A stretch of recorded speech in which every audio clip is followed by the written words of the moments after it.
Question 5 of this exercise says the number of hours for which students of a particular class watch television during holidays is shown through the given graph. Answer the following. So in the first part it says for how many hours did the maximum number of students watch TV. So if we look for 1 to 2 hours there are 4 students. For 2 to 3 hours there are 8 students. For 3 to 4 hours there are 22 students. And for 4 to 5 hours there are 32 students.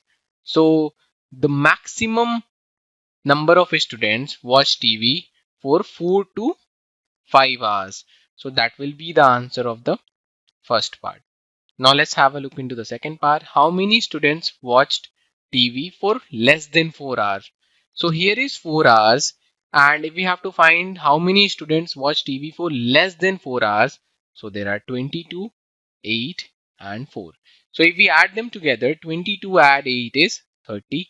Add the 4 will give us 34. So there are 34 students who watch TV for less than 4 hours. Now let's have a look into the third part. How many students spend more than 5 hours in watching TV?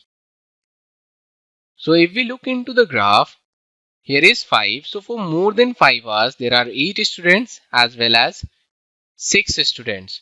So if you add them together, there are 14 students who watch TV for more than 5 hours.